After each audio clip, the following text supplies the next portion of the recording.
felicidades a Marta Olivia. Sí, por ahí anda ya. Jorge Meléndez, buenas noches. Buenas noches, saludos a Leticia, felicidades a Marta Olivia y un saludo a toda la audiencia tuya, Julio Astillero. Muy bien. Leticia Calderón Chelius, doctora, analista y especialista en la relación México-Estados Unidos. Tu primera lectura, tu primera interpretación de lo que ha sucedido hoy con esta sentencia y los impactos, consecuencias que pueda tener. Muchas cosas, Julio, pero yo creo que, bueno, se ha ido hablando en fragmentos, en partes que vamos a ir juntando, yo creo que a lo largo de los siguientes, ya te diría yo, incluso años, porque esto yo creo que es un punto de un antes y un después en muchos sentidos. Se esperaba, obviamente ya había una declaración de culpabilidad, pero esto del tiempo que se le da a García Luna es durísimo más allá de que si le quitan o le suben, o sea, es una contundencia de lo que se considera una culpabilidad, que es de este personaje, es de su pareja incluso, porque ahí están también atorados en una serie de cuestiones que tendrán no solo que aclarar, sino dinero que regresar, pero bueno. Pero aquí hay un punto que creo que estamos viendo en un proceso largo otra vez, pero realmente el fin del régimen político mexicano, porque la posibilidad de que se reagrupe como está hoy los partidos que existen en términos de oposición es muy difícil, Julio, porque realmente lo que tenemos es que si de alguna manera parte de las condiciones que tuvieron en la campaña electoral al agruparse el PRI y el PAN tenían que ver con fortalecerse, pero también tratar de ganar el prestigio que tuviera uno u otro, pues al final de cuentas demostró lo contrario. Y en este momento, pues el partido que quedaba menos golpeado en el sentido de su historia, su contundencia en términos históricos, a diferencia del PRI, pues podía como que ubicarse como una oposición histórica. Lo que vemos ahora es que queda golpeadísimo. Entonces, aquí entran pues todas estas cuestiones en las cuales hay que regresar a ver en qué momento y desde dónde venimos en el sexenio de Felipe Calderón Hinojosa.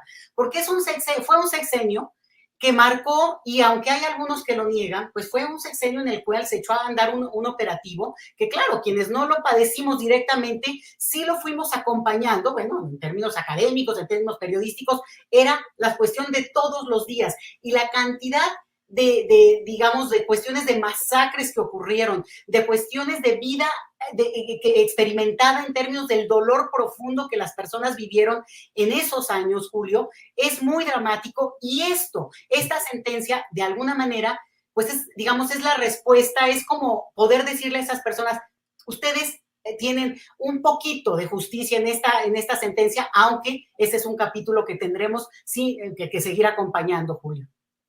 Gracias, Leticia. Jorge Meléndez, tu primera lectura, tu primera opinión sobre todo este tema, por favor, Jorge. Bueno, independientemente si eran 20 o cadena perpetua y quedaron en 38, 19 horas.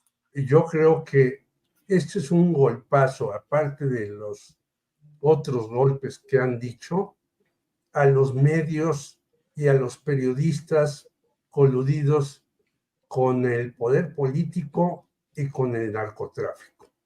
Hace 2 días, el señor Fernández Menéndez dijo que era absurdo que en Estados Unidos se fuera a condenar a García Luna sin una prueba, solamente con dichos de ex narcotraficantes. Bueno, el señor no sabe cómo se hace la justicia en Estados Unidos, que también se pandea mucho, porque el Grande, que fue uno de los acosadores de García Luna, pues ya está con una identidad diferente y anda por ahí tan campante, con muchos millones de pesos o de dólares en la bolsa. En segundo lugar, el señor Raimundo Rivapalacio, con el que tú discutiste un día acerca de los chayos, no chayos, y que si corren a una persona o no de un lugar, ha reiterado durante días que no, que García Luna fue un buen secretario para todo. Y además ha dicho ahora algo de carcajada. Por favor, que no vaya López Obrador a Estados Unidos, sino si va, lo van a detener porque él está metido en el narcotráfico. Escuché a Salvador señalando esto que pues todos estuvimos en contra de narcopresidente y narcocandidata, pero insisten estos señores en señalar que los anteriores no fueron tan coludidos con el narcotráfico. Y escuché también la entrevista que le hiciste a Jesús Lemos. Bueno, es que no era solamente García Luna, sino era, por ejemplo, esta señora Alejandra Sota, que le soltaba muchísimo dinero a García Luna para hacer una serie de compras de los periódicos. Hay que recordar el caso Cassés Israel Vallarta, que por cierto Israel sigue después de 18 años en la cárcel. También hay que recordar el caso de Javier Alatorre. En fin, hay para repartir. Y luego Jesús Lemos te decía que Max Cortázar había estado metido en estos intríngulis. Y hay que recordar cómo este señor Max Cortázar fue el planeador de toda la campaña de Xóchitl Gálvez. ¿En dónde quedan, pues, Televisa, TV Azteca, varios impresos, que por cierto decían que iban a correr algunos de estos impresentables, y ahí siguen, quizás con más fuerza y más poder? Quiere decir, y para no extenderme, tengo algunas cosas más que decir, pero para no extenderme, quiere decir que los medios colaboraron abiertamente con este tipo de personajes que desde la agencia de inteligencia de la policía hasta después en la Secretaría de Seguridad y en todo, el señor García Luna hacía lo que le venía en gana, pactaba con unos, con otros, atacaba a varios. La prensa pues no decía nada, al contrario, seguía apoyándolo y diciéndole, puede ser usted presidente de la República. Esto es de risa loca. Gracias, Jorge. Leticia Calderón, hace rato platicamos con Guadalupe Correa Cabrera y ella decía que había que tener mucho cuidado con los vericuetos y los giros que podría dar este asunto, y decía que, la estoy parafraseando, pero un poco, que la manera como se procesó la sentencia, el proceso y la sentencia a García Luna podría implicar que hubiera también acciones similares contra otros personajes, y decía, el que a hierro mata, a veces a hierro muere. Te quiero preguntar en particular, ¿podría esto implicar que más adelante García Luna se pudiese convertir en testigo colaborador y que testimonios que él diera no implicaran al calderonismo, sino incluso enderezados contra el obradorismo o contra Morena y la 4T? Pues mira, Julio, yo creo que eso es, yo no me atrevería a hablar en términos del futuro que viene, porque en este momento no decidió García Luna volverse justamente una persona que pudiera atestiguar o dar otros elementos que hubieran sido aparentemente lo que dicen quienes siguen la cuestión más legal, un salvamento o una posibilidad de mover incluso la sentencia de una manera diferente. No lo hizo, y obviamente en términos de estas cuestiones que pueden seguir para salvar pellejo, él podrá cambiar. Lo mismo supongo yo que el Chapo podría decir cosas o las ha dicho para también inculpar a otros y en ese sentido tener algunas componentes. Seguramente eso ocurre, no lo dudo, pero lo que sí queda muy claro es que pues también Estados Unidos, déjame meter aquí el asunto de Estados Unidos, es como la actuación y otra vez, no el país, sino esta parte de esta justicia que además se abrogan ellos en términos de cómo se está dando en otros países, pues es un recurso muy interesante de ese país que se da el derecho de no solamente intervenir en otras partes, sino que utilizar a las personas. García Luna no solamente fue, pues, él mismo lo dijo, premiadísimo, aplaudidísimo, celebradísimo, mientras le sirvió. Incluso se fue a vivir a Estados Unidos varios años y sabemos muy bien que estuvo a punto de obtener la ciudadanía estadounidense, pero mintió y eso no les gusta a los estadounidenses, ¿no? No les gustan esas pequeñas mentiras que abren los grandes escándalos, digo, acompañado de todo el seguimiento que según ellos estaban haciendo. Pero que ahora dicen, la ex embajadora Jacobson, bueno, ella ha declarado, o por lo menos ha circulado en los tweets que sigue habiendo de ella, que sabían lo que pasaba, y por tanto, pues les vale un comino el sufrimiento humano que hubiera en un país vecino, frontera de ellos, y que en todo caso tenía todo este encubrimiento también, pues ellos considerarán por un bien mayor.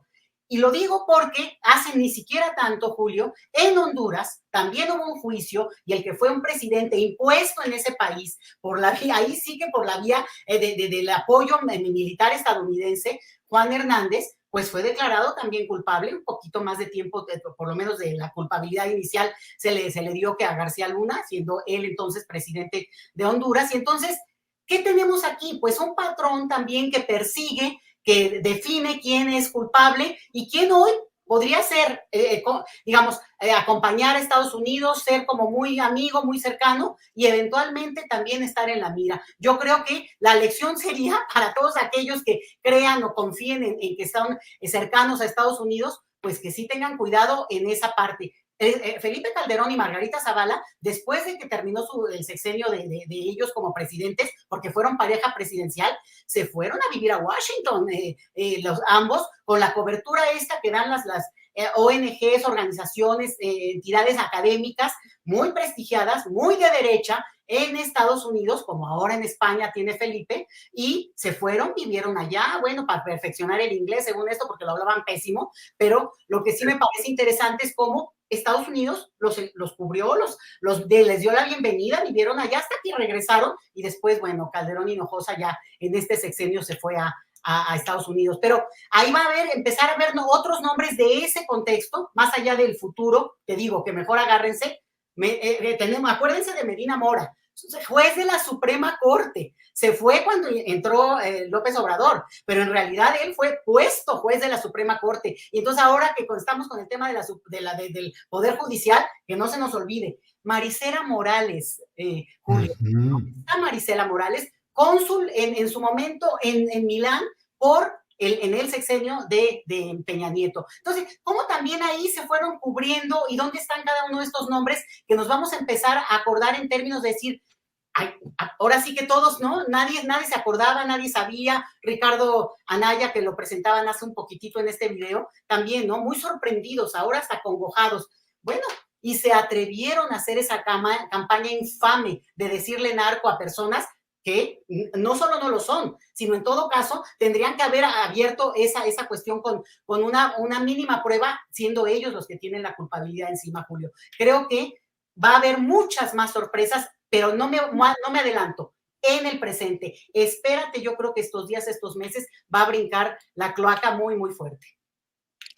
Gracias, Leticia. Jorge, ahí sí que ya no tengo que preguntarte nada porque tú solito dijiste que tenías varias cosas que decir. Así es que adelante, por favor, Jorge. Bueno, fíjate que el señor Vicente Fox se fue a dar clases de cómo gobernar en una universidad que está dirigida por el señor Julio Frenk. Este señor, que en la época de la pandemia en México vino, hizo un escándalo, dijo que nadie hacía las cosas bien, bla, bla, bla, bla. Ahora recibe a Vicente Fox en una universidad que él dirige para que dé clases de cómo gobernar. Bueno, pues Estados Unidos tiene ahí a Fox a la mano, debería de meterlo a la cárcel y no lo hace, lo deja. Así como decía la doctora Leticia, que de repente llegan a Estados Unidos personajes y los deja, pero cuando le interesa, los agarra, los apresa, porque ellos no tienen ningún pudor en decir quiénes son los buenos y quiénes son los malos. Ya también la doctora dijo lo de Orlando Hernández en Honduras. Entonces, yo creo que aquí tenemos una serie de manejos que en Estados Unidos son importantes para ellos. Este manejo para mí fortalece en cierta medida, y nos lo dijo hace poco Oscar Valderas, a quien entrevistamos en Periodistas Unidos, esto puede ser un apoyo a Kamala Harris para decir, vean ustedes cómo los gobiernos demócratas se agarran a estos truculentos personajes. Creo que esta es de varias bandas. Yo no creo que García Luna vaya para tratar de salvar algunos años a decir nada más. Ya se quedó callado, le dieron una serie de posibilidades. Su carta esta que mandó es de risa loca, es decir, hasta César de Castro mejor ni la leyó, sino mandó a leerla por ahí. Quiere decir que este señor pues está tratando de jugarle al vivo diciendo yo defendí a Estados Unidos, yo soy aliado de Estados Unidos, pero a los Estados Unidos les importa un comino si los defiendes o no los defiendes. Estados Unidos ve por sus intereses y si tú no estás plegado a sus intereses, pues te dan cuello, te dan bote, te desaparecen y demás. Hay quien se recuerda si han agarrado al asesino de González Calderoni, el García Luna anterior, pues no lo agarraron. González Calderoni se fue a Estados Unidos a vivir y de repente llegó a un supermercado, bajó un muchacho de un vehículo, le dio un balazo en la cabeza y se fue y nadie supo más de eso. O sea, ellos meten a la cárcel a quien les interesa, matan a quien les interesa y utilizan la justicia como les da la gana. La justicia en Estados Unidos es tremenda, tanto así que ya hasta Biden dice, la Suprema Corte de Justicia de Estados Unidos está muy deteriorada y muy mal ubicada. ¿Por qué lo dice ahora Biden? Porque los tres últimos miembros de la Suprema Corte de allá son puestos por Donald Trump y Donald Trump los tiene ahí por si arma un escándalo más en estas elecciones. Por lo tanto, nosotros no podemos confiar en estos buenos vecinos que se llamaban antes, que son buenos para ellos y malos vecinos para nosotros. Y esa es una de las cuestiones que se le olvidó al señor Genaro García Luna y dejan muy tranquilo al señor Fox, no porque meterlo al bote signifique algo para ellos, sino para que digan, vean ustedes cómo aquí la libertad está a todo su esplendor, aunque adentro pues haya una matazón también por el fentanilo. Y quizás por eso a García Luna le dan esa condena de 38 años, que por cierto, si llega a cumplirlos, pues saldrá a los 90, si es que sale de ahí. Bien, pues Leticia, Jorge, muchas gracias por esta oportunidad de platicar en esta ocasión, así en un programa a bote pronto para ir calibrando y conociendo puntos de vista y demás. Así es que, Leticia, muy agradecido por tu participación en este día. Gracias, Julio, muy amable, y creo que esto va a dar para darle mucho seguimiento por las implicaciones que va a haber en nuestro país, tremendas. Gracias, Leticia. Gracias, Jorge, y hasta pronto. Un abrazo a todos y nos vemos pronto, Julio. Hasta luego. Hasta luego.